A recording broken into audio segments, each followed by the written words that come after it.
que nos sigue preocupando y mucho, que es la evolución de la inflación y la actuación de los bancos centrales. Saludamos a Gabriel Simón, es director de ventas de Iberia en Columbia Threadneedle Investments.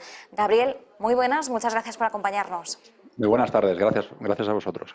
Bueno, por establecer una fotografía general, ¿cómo estáis viendo en estos momentos los mercados o al menos el arranque de año de un 2023 que al menos en la parte de renta variable está siendo algo más amable que la recta final de 2022? Y recordamos que este 2023 la clara apuesta sigue estando en la renta fija. Ahora mismo, ¿cómo estáis observando estos dos activos y sobre todo el entorno, ¿no?, en el que nos movemos, donde la palabra policrisis, además aprovechando la cumbre de Davos, está cogiendo fuerza y no sabemos hasta qué punto también podría pesar en los mercados?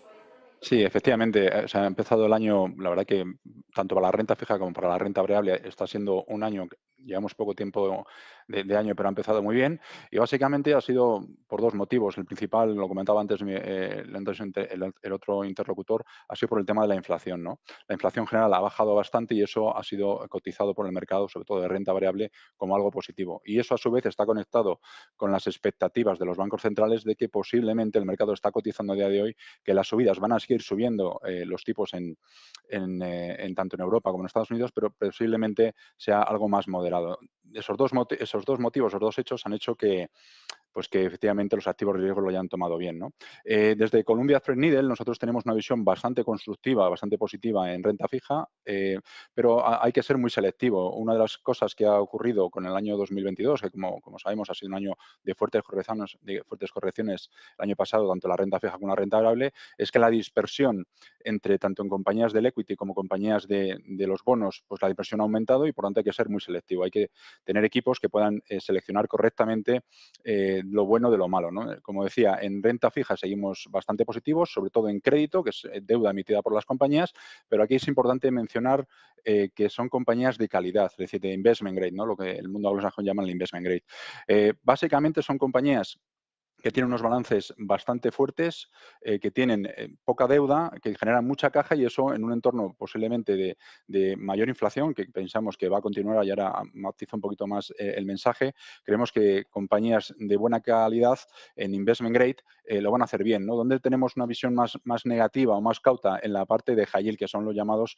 bonos de alto riesgo, ¿no? ¿Por qué? Porque los niveles de default, la probabilidad de quiebra de esas compañías a día de hoy los niveles son muy bajos, pero pensamos que van a seguir aumentando, ¿no? O sea que desde el punto de vista de renta fija, investment grade de crédito, ¿no? Y en la parte de renta variable también creemos que puede ser un año atractivo para la renta variable, pero sobre todo centrándose en compañías de calidad, ¿no? ¿Qué son compañías? Pues son compañías que son líderes en cuanto a su modelo de negocio en el mercado y por tanto tienen la capacidad de fijar precios frente a sus competidores, y en un entorno de inflación como el actual, pues creemos que van a ser las ganadoras. También generan muchísima caja y tienen poca deuda, ¿no? Entonces, comprar compañías de calidad creemos que tiene todo el sentido, pero es que además en un entorno de inflaciones a la baja, que es lo que esperamos desde Columbia Threadneedle, y de crecimiento, se habla mucho de esto, pero los crecimientos esperados para el resto de las economías, sobre todo en los mercados desarrollados, es a la baja. Bueno, pues un entorno de crecimientos a la baja y un entorno de inflaciones, aunque esté en niveles altos,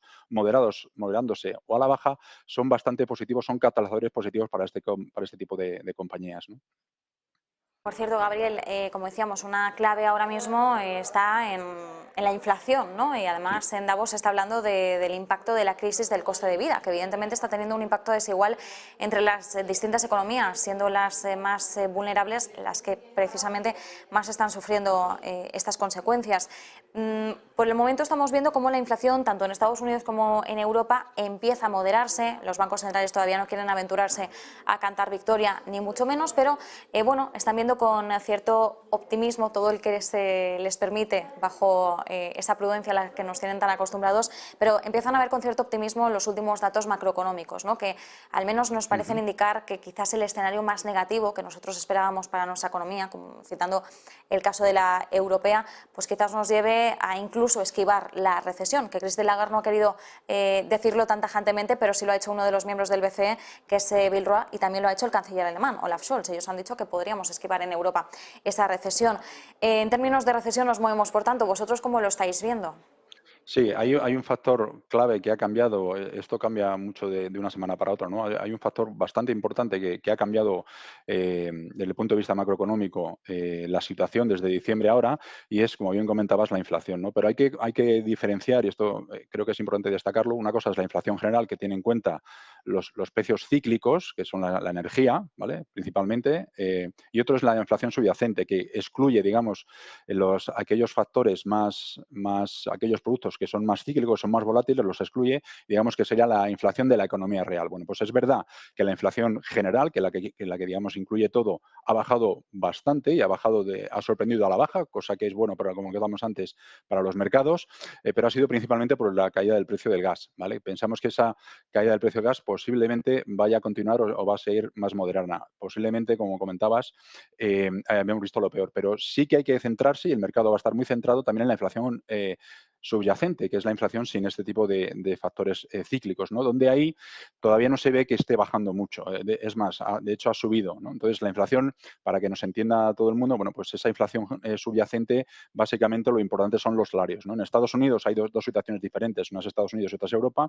En Estados Unidos hay que tener en cuenta que estamos en pleno empleo, tienen una tasa de empleo prácticamente de empleo total, y eso hace que los salarios hayan subido, ¿no? En Estados Unidos han subido bastante, ¿no? Entonces, la gran pregunta que se está haciendo el mercado es hasta qué punto los bancos centrales van a subir tipos para poder, como digo, romper esa inflación subyacente a intentar que baje, ¿no? Eso va a estar ahí, o sea, todavía eso, digamos que el mercado todavía no está en precio, hay que seguirlo muy de cerca. Y en Europa la situación es diferente. En Europa es verdad que la inflación general, como decíamos antes, ha bajado mucho, pero la subyacente también sigue alta, ¿vale? Es bastante alta. Pero la gran diferencia es que en Europa el empleo, digamos, eh, pues no es tan boyante como en Estados Unidos y la subida de los salarios todavía no ha sido muy agresiva. Están empezando a subir, pero no muy agresiva. ¿Eso qué quiere decir? Que muy probablemente la recesión en Estados Unidos, de hecho, todas las estimaciones de los bancos centrales han mejorado ligeramente, estamos hablando de 1 o 2 décimas el crecimiento para el año que viene, estamos hablando en Estados Unidos ha pasado del 0,4 al 0,5 y posiblemente en Estados Unidos si hay una recesión, por ese motivo de los tipos que sean capaces de reducir el precio de los salarios, seguramente sea muy rápida, ¿no? Porque digamos que la economía estadounidense es bastante sólida. Así que esperamos recesión en Estados Unidos, pero quizás vaya a costar más forzar esa recesión con la subida de tipos y si ocurre va a ser más rápido y sin embargo en Europa, perdonar, todos los indicadores macroeconómicos adelantados como los PMIs, los industriales, ya están indicando una recesión técnica. Es decir, es muy probable que la recesión en Europa sea más duradera y estemos en recesión y eso es un tema que hay que vigilar, ¿no? A largo plazo.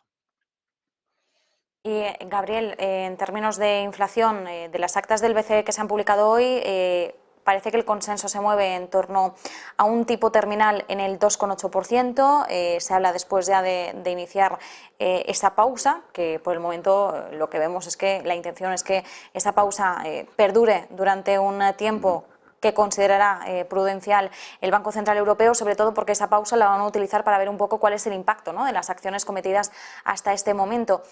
Hay muchas dudas respecto a hasta qué punto bajará la inflación, ¿no?, en estos descensos que estamos viendo de forma progresiva y sobre todo muchas dudas respecto a si realmente a lo largo de las caídas que veamos este año vamos a rondar el objetivo del Banco Central Europeo del 2%. De hecho, por el momento no es que haya pronósticos muy positivos al respecto. ¿Vosotros cómo lo estáis viendo? Sí, esa es un poco la gran pregunta, ¿no? La gran cuestión. Evidentemente, a niveles de inflación, que por ejemplo en Europa estamos a los niveles de 9%, pues es bastante, digamos, optimista pensar que en el corto plazo va a bajar bastante, ¿no? Va a bajar al torno del 2%. Es bastante complicado pensar eso, ¿no? Sí que pensamos que la inflación va a tender a moderarse, pero va a ser un proceso, digamos, no va a ser rápido, va a ser, digamos, paulatino y bastante gradual, ¿no?